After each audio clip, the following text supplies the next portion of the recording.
Hello and welcome into Exhale with Jake. Whether you're listening to the podcast or whether you're watching this live video, I want to welcome you into this very first lesson of how to stop worrying and how to start living. I've got my book. Look at this old school book that I've got. I'll have to tell you, I don't even remember where I found this book, but it found me without a doubt at a very critical point in my own mental health journey, and I'm excited to walk you through some of the truths that are in this book. It's a book by Dale Carnegie.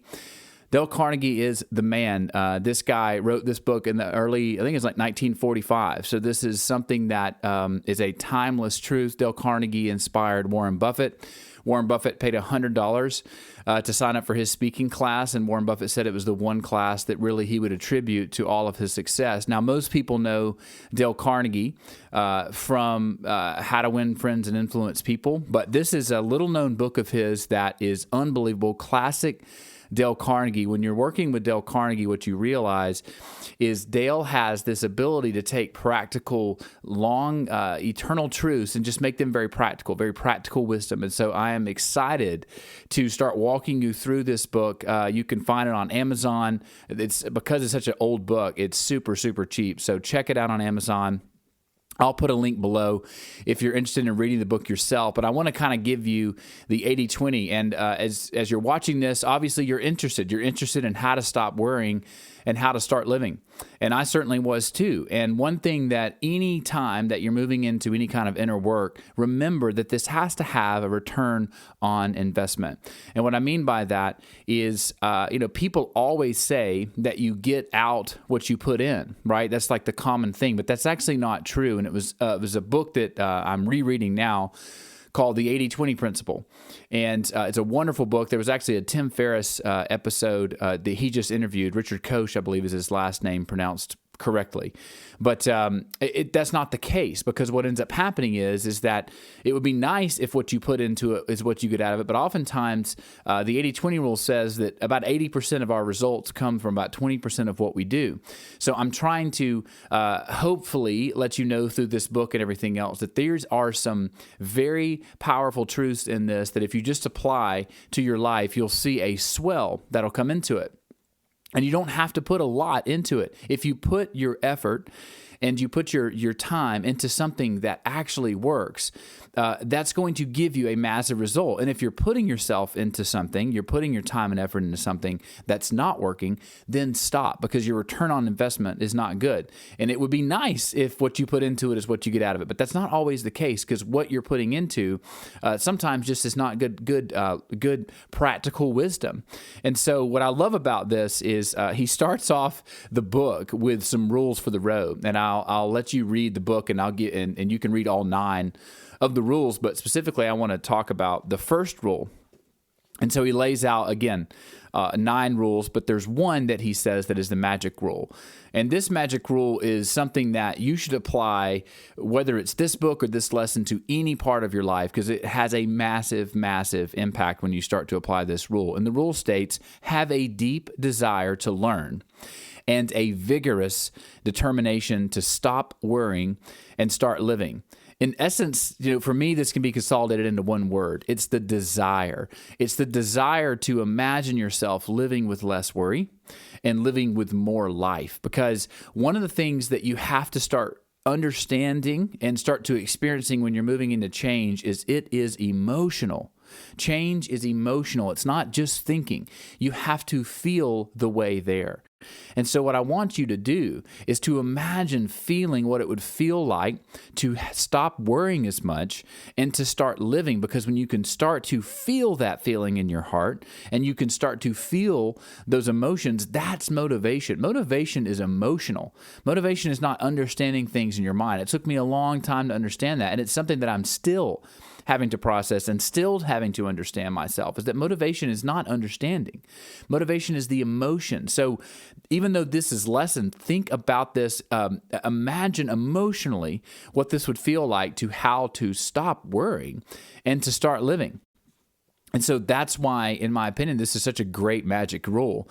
So I also want to give you a metaphor that I've been thinking of lately called a recipe metaphor. And what this means is that you can agree and accept the information that I'm talking about in this book and what Dale talks about. But what it comes down to is you can have the best recipe at the top shelf, but until you bring that recipe down and actually cook it, and the key is taste it. Until you taste it, you don't actually know if it's a good recipe or not. So this is all about practice. And one thing that I want to emphasize is that these are little recipes that I want you to start cooking, and then I want you to start tasting. And if they taste good, you know that they're true, because at the end of the day, experience is the teacher. And so I want you to think about that recipe, because the great part about recipes are when they work, they always work. Your favorite recipe is always there. If you pull it out and you cook your favorite spaghetti, you're going to get that spaghetti again, and you're going to taste it, and you're going to be reminded of how good that recipe is. But you're not going to know how good the spaghetti is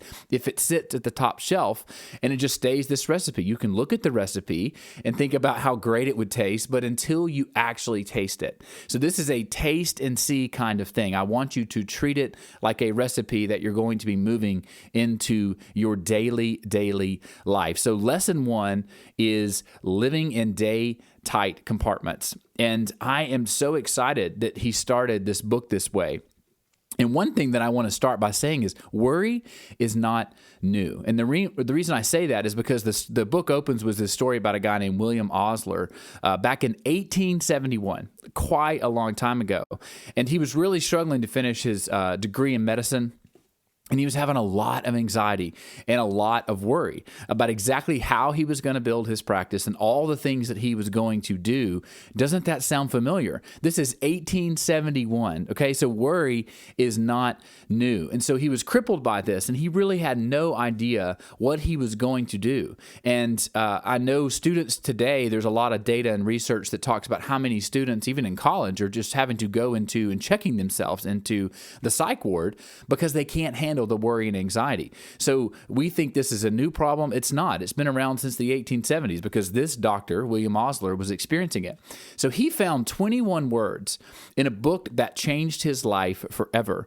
And it was written by a guy named Thomas Carlyle. And I want to read these 21 words because you've probably heard variations of this. And one thing about Dale that's so amazing is people take these truths and then they kind of repurpose it. So a lot of this stuff you've probably already heard in modern times, but this all comes from Dale Carnegie and just the genius that he was.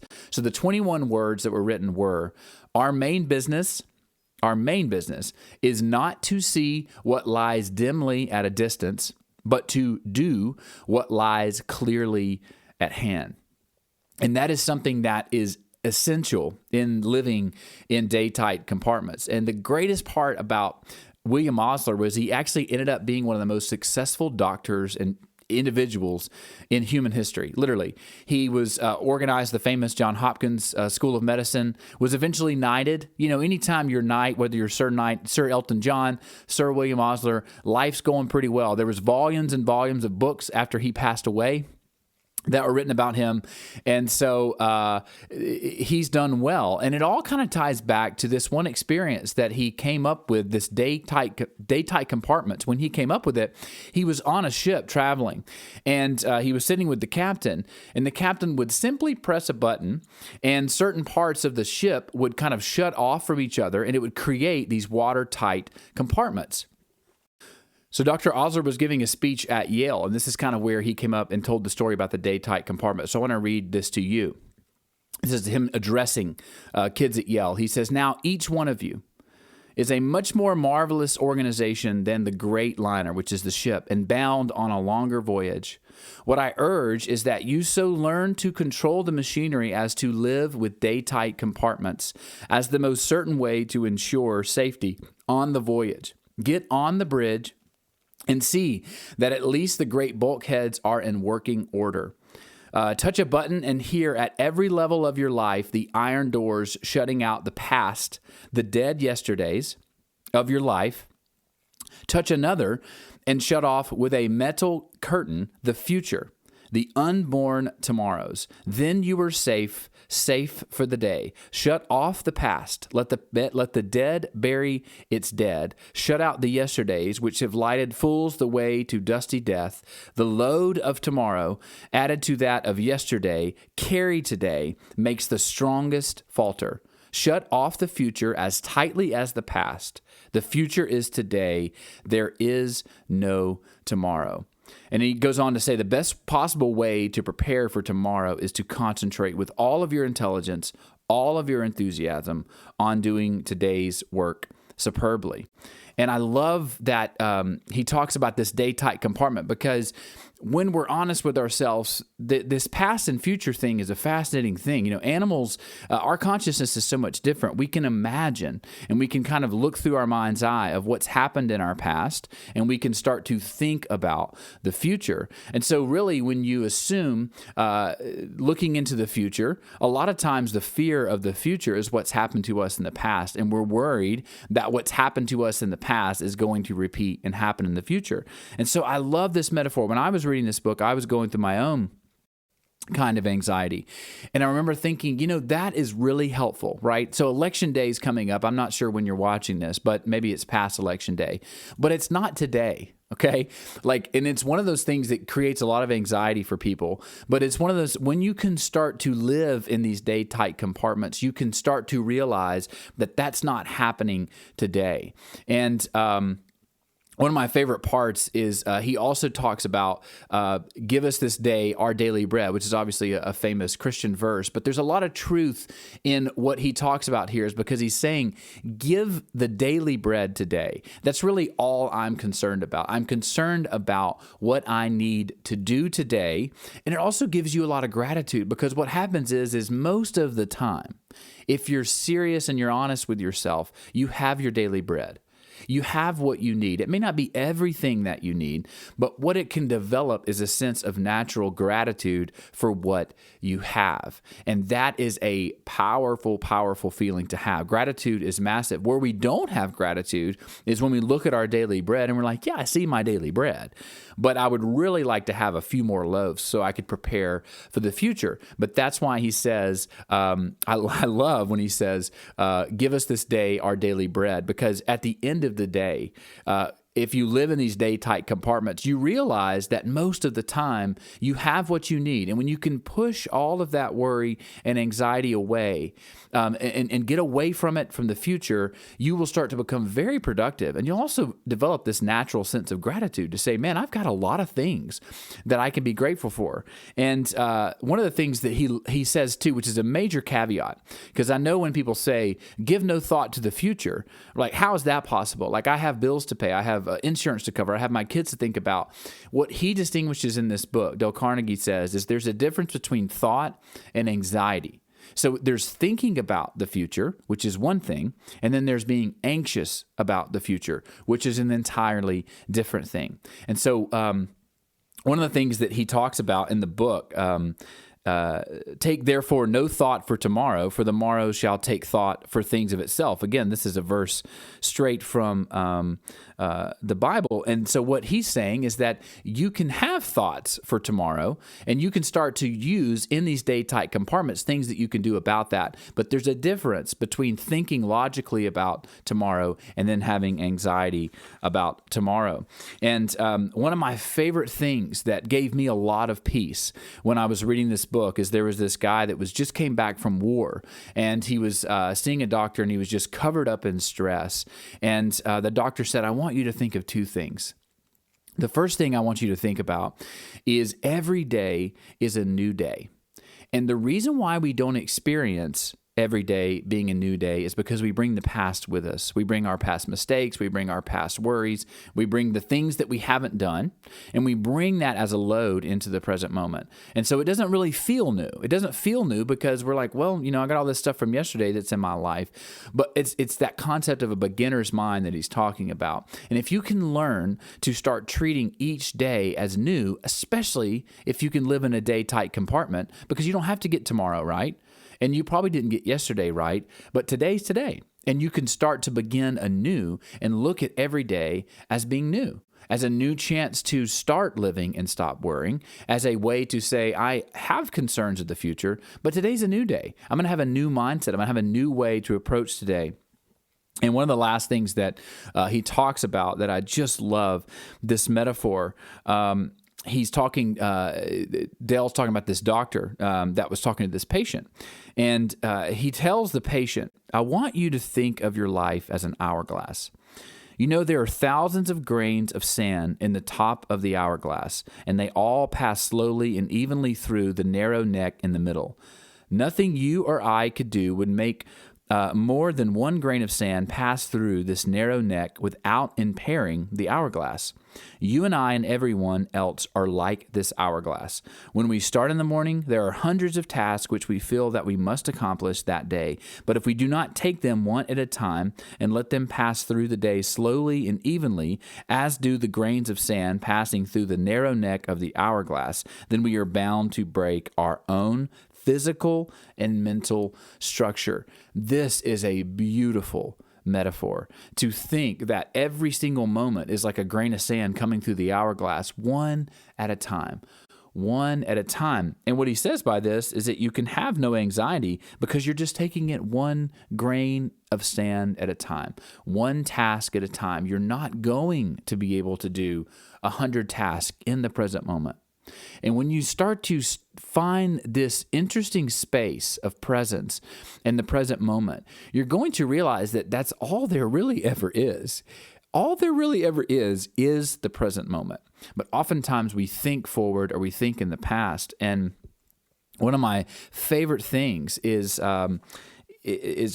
reminding myself that if I can find the present moment and I can stop worrying as much and kind of live in this day-tight compartment, it always naturally calms me.